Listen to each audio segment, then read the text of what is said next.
Minute to reconnect with my inner excellence. My mom was in hospice, and so I'm kind of down, and business is kind of slow, and then I'm selling 2 to 3 books a day. I don't even track it, Inner Excellence. I just know there's hardly anyone buying the book. And I just released a book called The Best Possible Life, How to Live with Deep Contentment, Joy, and Confidence No Matter What. And it's about a spirit-led life, a fully engaged life where you feel fully alive. And so I look at this skyscraper. I think it was God asking me this question, but I think, Jim, would you rather own that skyscraper for whatever hundreds of millions of dollars it's worth, or would you rather have written and understood the book, The Best Possible Life? Inner Excellence. I'm Jim Murphy, and you're here in Philly for a few days. Yeah, people keep making a big deal about it. You're selling a lot of books. That's not the point. The number one thing is and people's lives changing around the world. It went from 523,497th on the list to number 1. So if you want to have the best possible life and be able to handle the most pressure and have peace and joy in any situation, you're going to need to get to your heart, because that's where your deepest fears are and your greatest dreams are, and where your subconscious is. Because everything that comes out of your mouth and your actions all comes from your heart.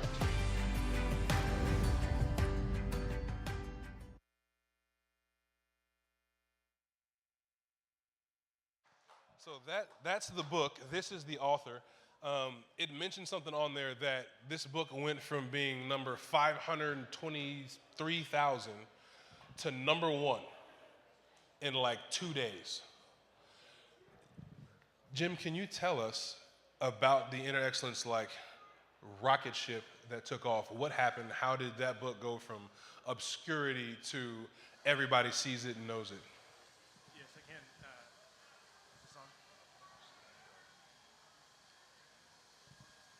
Hello? Yes, thanks, Kevin. So I was actually in Dallas, Texas, just up the road from here, on January 12th. And I was wandering around. I was here doing an Inner Excellence retreat for a family. And my life was it was kind of slow. My mom was dying, and business was slow, and I hadn't paid off my credit cards in January, first time in years. And I just written a book called The Best Possible Life, How to Live with Deep Contentment, Joy, and Confidence No Matter What. It's a book on the Christian life. What does it mean to be a Christian? How do you become one? What does it look like? And so that book just came out in November. And I look up at this skyscraper, and I think, would you rather own that skyscraper straight out, or would you rather have understood and written the book about the Christian life that you just wrote, The Best Possible Life? At the time, I thought it was just my mind thinking this thought. But now I know it was God asking me. And I just thought, no, I wouldn't trade it. I wouldn't trade it straight across, having written and understood the book, for whatever hundreds of millions of dollars that is worth. And then several hours later, the Packers are playing the Eagles, and my life changed quite a bit. As some of you know, that was January 12th, a wild card game. A.J. Brown reading the book on the sidelines during the game. And I knew that he was reading the book. I saw a picture that he was reading the book. I didn't know he was bringing it to every game, reading it before every game to get centered, and reading it after every drive to get recentered. I had no idea. And so during the game when that was going on, I was actually watching Penn State playing Notre Dame, a bowl game that I hadn't seen yet. And then I looked at my phone, and I saw my phone get a lot of text messages. And so that's when I found out it was all happening. And then there's something else that happened along with this story about my finances. So a couple days later, I'm in Philadelphia, and this guy in the street asked me for money, and I had no money in my wallet. So I go to the bank to get some money for him. I try to take out $300, and it says insufficient funds. $200, insufficient funds. $100, I get the money. So I go find this guy, I give him the money. And then a few days later, or maybe a week later, now perhaps a month ago, my mortgage payment bounces and my checking account is overdrawn. And during all this, that first week, the book, over 15 years, it first came out in 2009, republished in 2020, that's the book A.J. Brown is reading. It had sold, I don't know, maybe 6,000 or 7,000 copies. I had an affirmation on my phone for years. I'm a New York Times best-selling author. And people would ask me how many copies it sold, and I said, I don't know, not many. And so maybe 15 years total, 6,000 or 7,000. I don't really know. So that first week, it sold somewhere around 100,000 copies. And instantly became a New York Times #1 best-selling book, and then that's kind of what happened. That's right. So it only took 15 years to be an overnight success. Got it. Okay. So if you're taking notes, 15 years overnight success locked in. That's awesome. So January 12th, everything flipped because they caught someone reading the book. Obviously, it helped him immensely.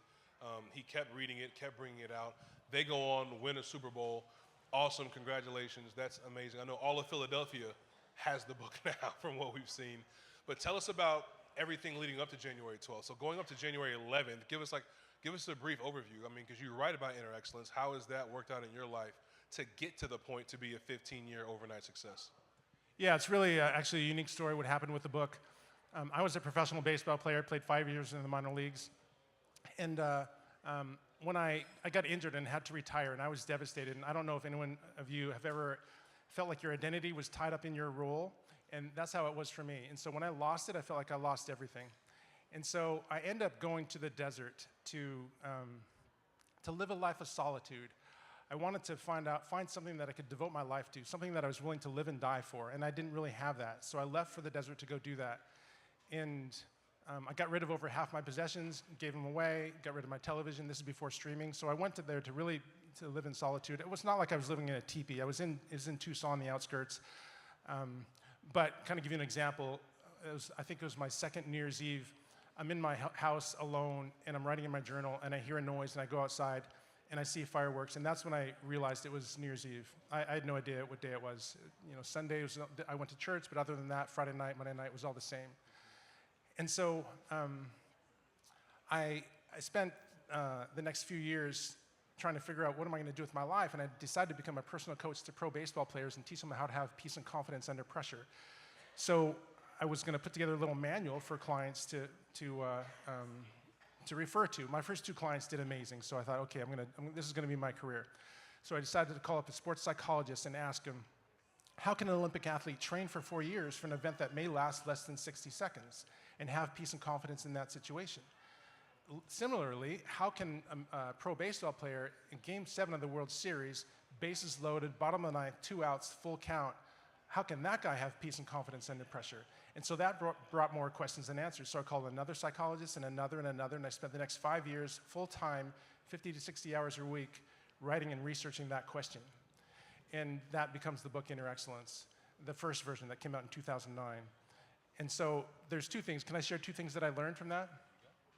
So one of the things that I learned was that the heart is the key to your life. When I say a heart, I mean your spirit, your will. It's the deepest part of you where your greatest fears are and your deepest dreams are. That, your heart, your spirit working in concert with your subconscious, that's what's running your life. And when you're squeezed, what's in your heart is going to come out. And I can tell you, don't tell anyone this, but when I've been squeezed in the past, sometimes what's come out has not been good for kids to hear. And so that's how you know, like, what's in your heart. When life gets difficult, what comes out. And so Inner Excellence is about training the heart. And the second thing that I learned that was really life-changing for me was that the path to having the most peace and confidence for any Olympic or professional athlete, that journey of heart transformation, training your heart, is the identical path to living the best possible life. And I define that best possible life as a life filled with love, joy, peace, patience, kindness, goodness, faithfulness, and self-control. A life where you have deep contentment, joy, and confidence no matter what. I think that's the best possible life we can live, the one we were created for.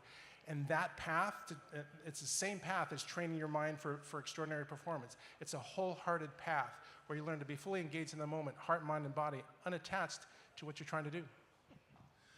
Okay, so we've got a best-selling book after you had written a book that teaches people how to train their hearts, right? So Inner Excellence is also how to train your heart. The Best Possible Life is probably lesser known at this point, but that's like the foundation, the bedrock to build this life of inner excellence. So I've read the book. I appreciate it. I love it. I know everybody in Philadelphia loves it. A.J. Brown loves it. Does it work for other people besides athletes? And you're nodding your head yes, and some other people are saying like, yes, absolutely, okay. So because I know you said there's 3 kind of key principles. Can you give us some of those? What are they, and why do they work in every area, not just athletics, if we want to have the best possible life? Yeah, thanks, Kevin. So before I get into some of those principles, I want to share with you this retreat I was doing in Dunedin last spring training with some pro baseball players. And I was talking to a Major League All-Star, and we were talking about confidence versus being fully present. And what I was sharing was that to be fully engaged in the moment, fully present in the moment, is even more powerful than confidence. And if you have two people that have the same level of ability in anything, and one is fully present and one's fully confident, I always take the fully present person, because confidence can create carelessness. Fully present is where you're at your best, and that's what Inner Excellence is about, is how can you live a fully engaged life, independent of all the ups and downs and all the craziness that the world can have at any given moment. And so the first principle of Inner Excellence is that everything is here to teach you and help you. It's all working for your good. That should sound familiar. If you heard Romans 8:28, pretty similar there. I think what Jim will tell you is that a lot of his ideas are Bible ideas. They're biblical, right? And so he's found ways to translate those so they work for everybody. Everyone can hear them and understand them. And so you say that everything is working for your good. Can you say that one more time and explain a little bit? Everything is here to teach you and help you. It's all working for your good. And so Inner Excellence has 4 daily goals. The number one goal over everything is to learn and grow every day, because you have your plans and your goals, but is it all best for you? Is that exactly what God wants for you? You don't know. I don't know. I have my plans and goals. Like, I have a flight to Madrid on Monday. Am I getting on that plane? That's the schedule. Am I going to get on that plane? I don't know. I may not live that long, and God may tell me to stay in Austin. Who knows? That would be a gift. And so the 4 daily goals. One is to give the best of what you have each day, every day. And you can see for yourself, would this apply to you or someone that you know? Give the best of what you have every day, and realize that most days you're not going to be at your best. And so if you're expecting that you're going to be your best and it's an average day, you could easily run into frustration. And so we want to give the best of what you have every day, and some days you're only going to have 40, 50, 60%. So we want to give 100% of that 40, 50, or 60%. Number 2 is to be present. And that's Inner Excellence is a series of habits and routines every day, all throughout the day, of learning how to be fully engaged, connected to what's eternal and stable and permanent. If you're present at the highest level, the way that I think about it is that you're connected to the realities of heaven. So what is heaven? This eternal paradise. You have immense freedom. Anything is possible. So it's much more than just being where your feet are. To me, it's a level far beyond that. So that's what we want to get to every day, is get to that place where you're so present. You're present to what's capital T truth. When I say capital T truth, I mean things that are going to last forever. Number 3 is to be. One is to, what was 1? Give the best you have. 2 is to be present. 3 is to be grateful.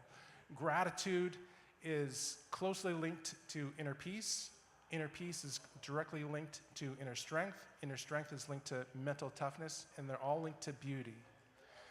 And so gratitude is one of the most powerful things that you can do. And I realize that in my life, there's many times when I've had incredible circumstances and I should have been grateful, and the guy next to me has much harder circumstances and he's more grateful than me. And so that's human nature. Gratitude can be really hard. And so one of the ways that you can work on your ability to be grateful, this skill, is every day look for the 3 smallest moments every day, gifts that were given to you. And say there's a lot of anxiety that in the world today. And so say you're filled with anxiety, even today you might have a lot of anxiety, but if you, at the end of the day, you realize there was a few seconds or a few moments in the day where I wasn't anxious, that's what you would be grateful for, that specific moment. So gratitude is so important and powerful, just to get a little bit better. We always want to just try and get 1% better. Number 4 is to focus on your routines and only what you can control, realizing that most things are not in your full control. And on top of that, is this thing that you want, that you think is so important, is that what's best for you? The opposite may be best for you. The thing that you think is the worst thing that could ever happen to you could be the best thing that could ever happen to you. In fact, if you recall an event that happened a long time ago, several thousand years ago, people that were there, they thought this is the worst thing that could ever happen, and they're looking at the best thing that has ever happened in human history. Amen. So that's principle 1, right? That all things are, how do you say it again? Not all things working together, but All everything things is are there here to teach you and help you. teach you and It's to all help you. working for your good. Okay, and so that's number 1. Give us number 2. Number 2 is everyone does the best they can with what they have in their heart. Everyone does the best they can at all times Everyone. with what they have in their heart. Even that person that did that thing that I didn't like, Yeah. that person was doing the best they had, the best they could with what they had in their heart. Yeah, and I know a crowd this size, there's definitely going to be some of you that do not agree, and I totally get it because there's always someone that doesn't agree, and I think it's kind of crazy myself, so I'm with you. Here's how I want you to think about it. So in that statement, everyone does the best they can with what they have in their heart. The first thing it says is everything that you do, think, say, do, it's all coming from your heart. And so that's the first part. Remember, everything is coming from your heart. And so you're going to think, say, and act out of what's in your heart. And if whatever is in your heart, that's what's going to come out. And so if what's coming out of you or anyone you know, you realize that's what's in their heart.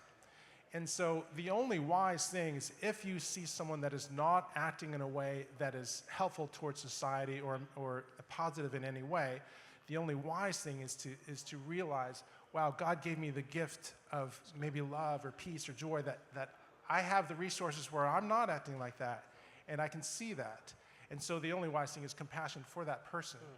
Another thing to realize is that not only is that the best that person could do, that horribly rude thing that coworker said or someone that you know said or did, it's also you would have done or said the exact same thing if you had their heart, their childhood, their background, their wounds, their fears, their traumas, their lens for seeing the world. You would have acted or said the exact same thing, because the more wounded we are, the less we can see. And so if you get wounded and wounded and wounded, you're going to see your vision is going to get narrower and narrower and narrower with more and more fear. And then so your actions are going to be less and less positive. And so we can have compassion on people even when they're rude to us or do things we don't like because, hey, that's the best you can do. So it's like when I'm talking to my 2-year-old and she may do something and I'm like, hold on, you're 2. This is the best you can do with what you have. Let me have compassion. Let me think about it that way. Is that right? Yeah, and whenever I think about this, the analogy of say you're a Christian, and I always think about several things about this. Like if you're a kid, imagine a 2-year-old or a 4-year-old kid, and you know they get a poopy diaper or something. Like if a 1 or 2-year-old, like they're going to get a big spanking, right? Like how could they possibly do that? Or they're trying to walk and they trip and fall. Like now they're going to go sit in the corner, right? I mean that'd be silly if you're a parent, right? And so imagine like in Psalms 103, it says that God knows how weak you are. He knows you're only dirt. And like how much expectations do you have of dirt? Like my expectations for dirt are fairly low. And so when I think about, man, I'm just so depressed about how I spent my day or week or month or the last 10 years. And so you can think like God has compassion for you and he's not expecting, he knows you're human. All right, so that means if someone makes me mad, I'm going to talk to them like they're a 2-year-old. I'm like, oh, it's okay. No, I'm playing. But it helps me understand that for sure. So what's the third principle? Yeah, so one more thing about that is it's not saying that what they did is okay or right. It's only helping you not judge them, because judgment is one of the biggest challenges that we face in performance and in life, to lay down a negative verdict about self, circumstances, or others. And so there's really, I think, 3 obstacles to performance. There's overthinking, which creates anxiety. Anxiety is a mind with way too many thoughts from way too many concerns. Anxiety is such a huge issue in the world today. So many thoughts from so many concerns. And so, what was I saying? You were talking about, I was getting ready to say what is point number 3, but you were making the other point about, hey, it's not okay what they did. Yes. So thank you, Kevin. Yeah, so it's not saying that everyone is doing good things. There's evil in the world and there's horrible things, and then there's laws that are for these actions. It's saying for you, if it doesn't matter if you're an atheist, a Buddhist, or a Christian, if you want to have an extraordinary life, we need to learn to walk in non-judgmental awareness. Because when you judge, when you lay down a verdict about self, circumstances, or others, you're greatly reducing your vision. Your curiosity is out the window. Possibilities are greatly limited. So learning to not judge, and most of my life has been spent most every moment has been spent in some form of judgment. Oh, this could be better, or maybe my clothes, or the lineup at Starbucks, or whatever it is, this judgment. So learn to not walk in judgment is so powerful. So principle number 2 is about relationships. We're created for relationship. And when you learn not to judge others and have compassion, then your life is going to change. For sure. Okay, so principle number 3 then. Yeah, principle number 3 is I have no needs. I have no needs. All right. Give us a 2-minute spiel on that. We're going to bring somebody up, but you can't just say I have no needs, right? We get that. Everyone has no needs. All right, bye. No, right. So explain a little bit to us. I have no needs. So this principle number 3 is something that I've been thinking about for a long time in these various areas. And I realize that as I go throughout my day, I have these plans. And often the plans don't go according to plan. And so many times in my life, I'm like, God, I need this, I need that. I need this person to do this. I need this circumstance to happen. I need to pay the rent. I need all these things. And then I start to get attached to what I call needs and can't control. And when you're attached to what you want and can't control, now you lack freedom, and now judgment comes in quickly. And like I said, that's one of the biggest challenges that we face. So how can you go with that in life without being attached to anything? If attached to what I call the third world circumstance, if you've read The Best Possible Life, the third world, your results and circumstances, we want to detach from that and attach to what's eternal, and so that we can have a stable life. And so when you're attached to anything in your results and circumstances, you're going to be needy. And so we want to be unneedy. How do you be unneedy? And so realize that God is the only thing that you need. He's given you everything that you need. And there's always, one thing that I do is I always think about, there's always someone in the world who has far harder circumstances than I do, and is far more grateful than me and not attached to what I'm saying I need. And I've realized in my life, most of the things that I've said I need are preferences. So I want you to think about, like, do you really need, and even you say, well, I got to eat. Well, is that true? Like, do you need to eat today, tomorrow, the next day? How long could you go for without eating? And then, say you went a week without eating, which some people do. Well, then, that could be the best thing for you. And on top of that, and so what you can think about every time that you have to miss a meal and you're thinking about, okay, I can't wait for a meal, and then it doesn't arrive, you think, okay, well, this is perfect, because what's principle number 1? Everything is here to teach you, to learn from, and it's for your good. That's right. Everything is here to teach me and help me. It's all working for my good. That's exactly right. Yeah. So anytime we have something that we think is a need, remember, you can use this as a mantra. I have no needs. God's given me everything that I need in this moment. And then you refer to principle number 1. Man, I love that. And so it doesn't seem like these are all earth-shattering things, right? But I love what you said. Inner excellence is a way to train your heart. It's not that we're giving you some new principle that's like, oh my gosh, now everything's going to be great. I think of it like a slow drip, right? If you've ever had a slow drip or a leak, at first it's not that bad. But then as it continues to drip, as it continues to leak, it impacts the house, it impacts everything around them, until now it's this huge issue that you have to deal with. And so similarly, it seems like, man, once we apply these principles that we see in the Bible, that you've helped us learn to train, once we've trained our hearts in those things, that's when our life begins to take form after that as well. And so, pop quiz, 3 principles, what were they? The first one was, everything's working for our good. It's here to teach you and to learn. Second principle, be present, right? That's a good, that's a powerful, that's what's inside there, right? Anybody else remember? Right? Everyone does the best they can with what they have. And then third, I have no needs, right? If we can begin to embody those things, then our life begins to change, as Jim has been coaching a lot of different people to do. And so one of the things we want to do is bring up another guest of ours, another friend of ours, that Jim has not worked with on a regular basis. So she's not one of his coaching clients, but she is amazing in her own right. And we want to ask her, how do these inner excellence principles apply to her life and what she does? So can everyone give a round of applause for Alison Gibson.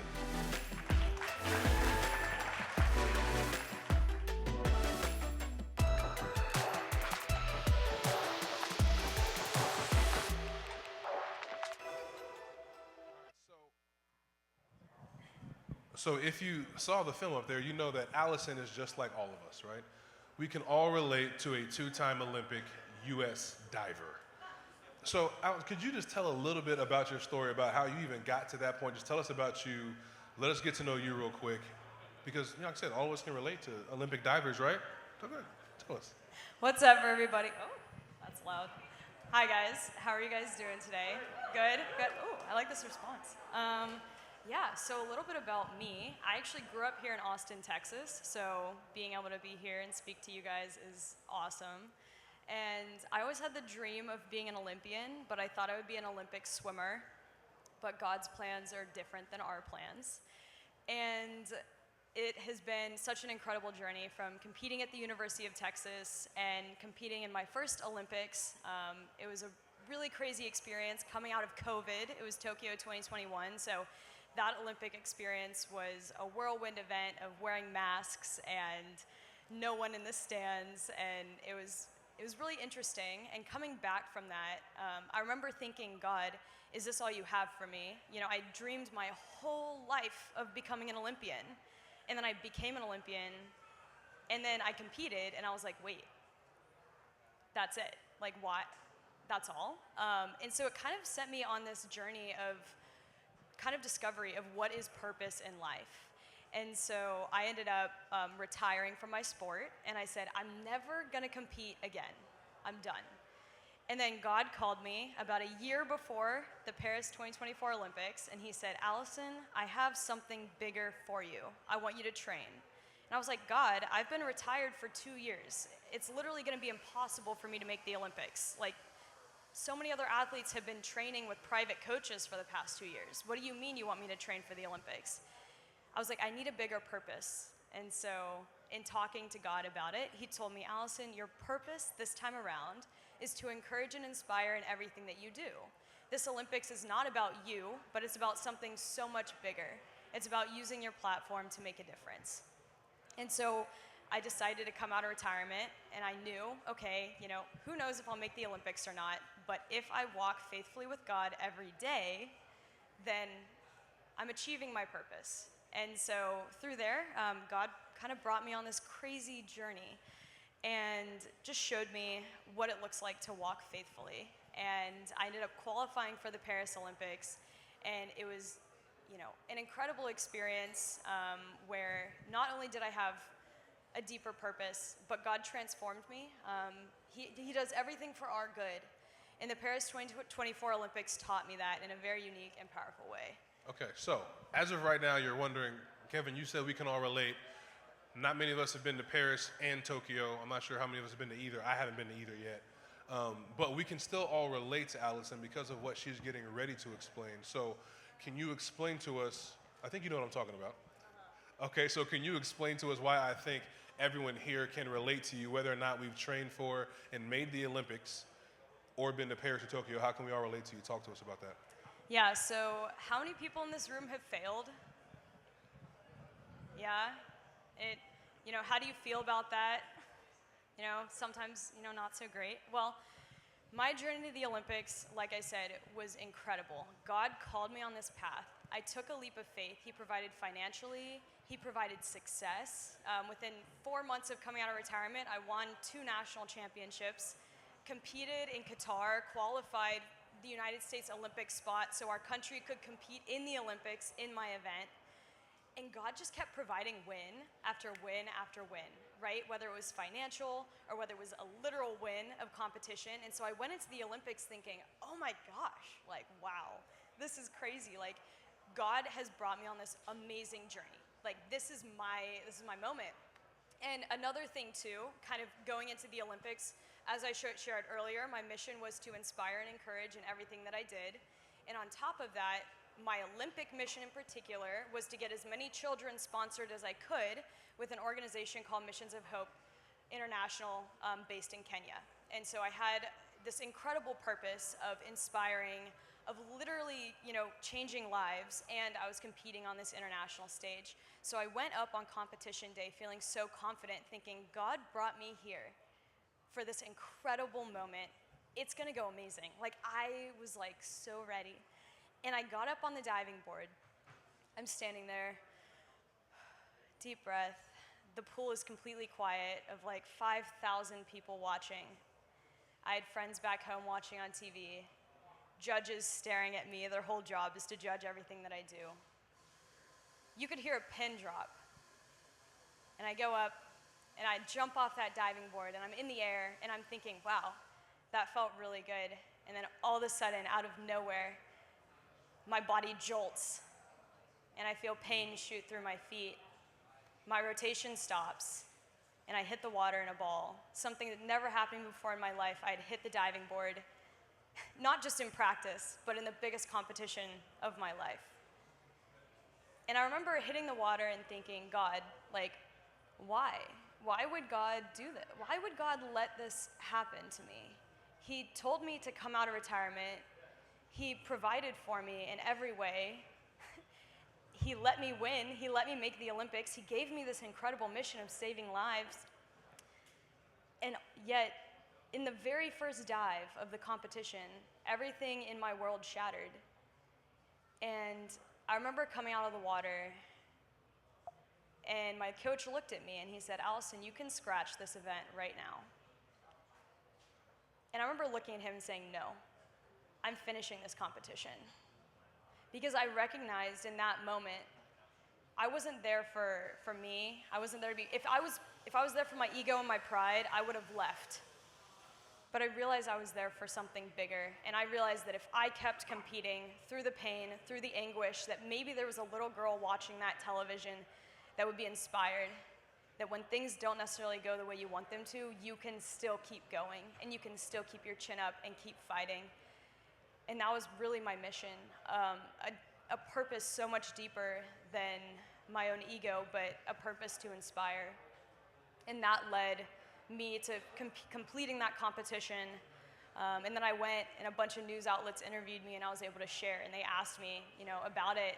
And a few days later, the news outlet stories that came out were not focused on how terrible I was or how much of a failure I was, but they focused on the fact that I had the courage to finish competing. And I realized that God can use anything for good, even what seems like our biggest heartbreak or our biggest failure. I realized, this is the last thing, in my pride, this was the last thing I ever would have wanted. But God said, Alison, I have a testimony. And sometimes in our failures, we're so scared to get back up. But God said, Alison, you're going to get back up, and you're going to show that your identity is in so much more than this. And that was just such a powerful moment. Appreciate you for sharing that. Yeah, give that a round of applause. Thank you for sharing that, for continuing to compete. I want to ask now, so you have just gotten acquainted with Inner Excellence, literally got the book on Saturday or last week Alison got Inner Excellence because we said, hey, we want you to come up here and talk to us. And luckily, she's an amazing student because she was at UT, did everything she needs to. So she knows how to speed read too, apparently. So she knows how to speed read and get all the content. What parallels have you seen from reading Inner Excellence and what Jim wrote with your own journey, whether that be Tokyo or Paris? How do you see those two things marrying together when we talk about Inner Excellence and being able to have your best possible life when it comes to performance too? How have you seen that book prove true, or you say, man, this is exactly on point? Yeah, it's so funny because in reading the book, so many of the things that Jim wrote about happened to me on my journey, right? I had my first Olympics, which was this whirlwind, and my identity was kind of wrapped up in it. And then the second Olympics, I competed with a lot more purpose, and competing with a lot more purpose allowed me to kind of come out of it realizing that it's about more than the medal, it's about more than the success, and actually being able to find success in that difficult moment.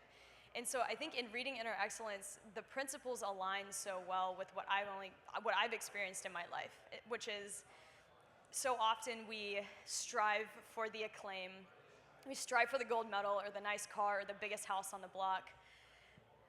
But then all of a sudden we get there or we don't get there, and it doesn't fulfill us.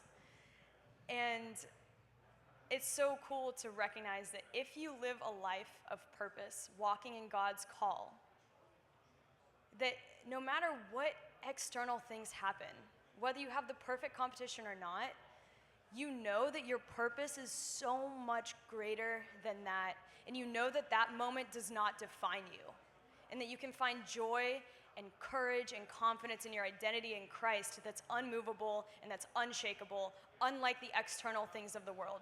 You can't control what your competitors will do. You can't control what your boss will do. You can't control what the market will do. But what you can do is you can put your faith and hope in Christ and lean into that and find peace and joy in that, knowing that you're walking every day as faithfully as you can to fulfill the purpose he has in your life. And if you are doing that, that will transform your life, and it will make all the external things have less of an impact on you. That's awesome. I appreciate that. And the reason I like this conversation is we're talking about the integration of faith and performance is because I think that even as you see all this artwork around this hall and the next, right? Each of us are works of art that God has created.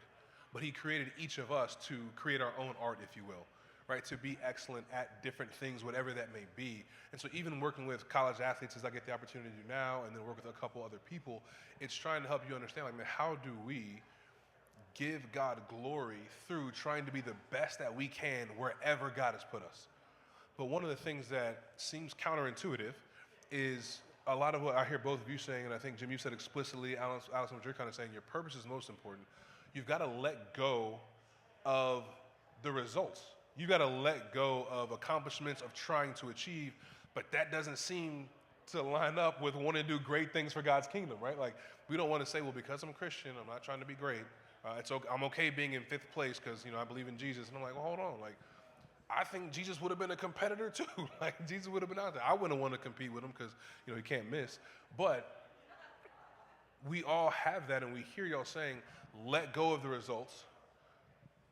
But we also want to do great things for God. And we've got these goals and visions. So, Jim, if you could speak to that, and then Alison would love to get your take on that as well. How do we not become attached to the things that we want to accomplish, which are good and great, but then still go out there and do good things? Yeah, thanks, Kevin and Alison. I think it's so important to think about, well, you have this goal, whatever your goals are, and why do you want to achieve that goal? So for most people, say you want to get a raise or get a nicer house or just have, essentially for most of us, it's to have more security, more freedom, more comfort in that life. And so if you think about it, what is that I really want if my dreams are to come true? It's because I want to feel a certain way in my life. So for me, when I was growing up, I had these dreams about being a superstar NFL football player like A.J. Brown or a Major League Baseball player. And I always thought, I'm going to be this superstar. I'm going to make millions of dollars. Every guy's going to want to be me. Every girl's going to want to be with me. And I'm going to be the star, and that's going to be my life. And that didn't happen. And what I've since realized is that what I've always really wanted was to feel fully alive. Absolute fullness of life. And that's what you're created for, fullness of life. And so when you realize, okay, that's what I really want. I have these plans and goals and dreams that I think are going to get me this life that I want. And you realize, okay, what I really want is to feel fully alive. Let's go directly for that. Because you could be going down this path very fast and being very successful, but if it's going in the wrong direction, you're going farther and farther away from where you want to go. And so we've got to be careful that you're on the path of heart transformation to get you that fully alive life. And so pursuing absolute fullness of life and letting everything else be added to you, that's the essence of the best possible life. Letting everything else be added to you. I keep hearing these hints of something that maybe got written a long time ago, but I just appreciate your ability to put that in everyday vernacular, right? Everyday speech, common language. Like, man, the principles are there. God is good. He's given them to us. How do we apply that? Alison, how do you speak to that desire to say, man, I want to do great things for God, but I don't want to be attached to the results or the outcomes? Yeah, okay, so this is like my favorite thing to tell people. I think every single person has an inner Olympian. Like, we are all Olympians, right? So what is an Olympian? An Olympian is being the best in the world at something you're gifted at. What do you do with it? You work really hard at improving that gift. Every single person in this room is gifted, right? God gave each of us gifts and blessings. And it's our duty to ask ourselves, what are those gifts? And then how can we invest in those God-given gifts so that we can glorify God through everything that we do? And that can look like success, right? That can look like selling 100,000 copies of a book, and that's amazing and that's beautiful. But the question is, where is your heart at, right? Is your identity in selling 100,000 books, or is your identity in, hey, I want to be a good steward of the gift that God gave me? And so I think one challenge I have for everybody in this room is ask yourself, what is my inner Olympian gift? And how can I treat that gift like I'm training for the Olympics? Because I'm training for the Olympics to glorify God through this gift that he gave me. And that's beautiful. And maybe the world will see it, maybe they won't. But if you're walking faithfully in that, pursuing the growth of that gift or those gifts that God gave you, that truly, I believe that that truly is living with deep purpose, because you're fulfilling what God gave you. So I think that was an amen we heard out there. And so as we get ready to wrap up, I want to say one thing. I say appreciate both of you. Thank you for taking the time to do this. Jim's books are on sale right over here to the left. And I only point that out for two reasons. One, because they're really good, go buy them. But then two, when he says not being attached to the outcomes or the results, all of the proceeds for that are going to AIA. So that's Athletes in Action. DJ 𝗢𝗍𝘆𝗺's over there. He's helping sell the books. He works on campus at the University of Texas, sharing Christ, discipling athletes to help them understand how to live their best possible life. Those books are over there, and all of these proceeds are going to AIA to serve the mission on that campus. Jim's not taking any of that. So when he says it, he's also trying to live those things out. You want to say something? And also quickly, I've read the book, it's great, but also I've worked with DJ and AIA because I was a Longhorn athlete, and the work they're doing is incredible. So just shout out to that organization. We're just saying everybody's doing great. I got one thing I want y'all to do real quick. I want you to think about whatever you're doing right now, whatever you want to do, whether that be career-wise, vocation-wise, even in your family, what's one attribute that you need to grow in to get to the highest possible levels of what you're trying to do? Just think about it to yourself. What's one attribute you need to get to the highest level of whatever it is you're wanting to do? Give you another 5 seconds. Is that attribute something that God also calls you to be or to grow in? I would wager that it is. And so what I appreciate from Jim's book, from Alison's experience, is that what we need to understand is that God's principles outside of his design have a limited benefit. But God's principles within that design go beyond what we could even imagine. And if we understand that, our performance and our faith will both grow.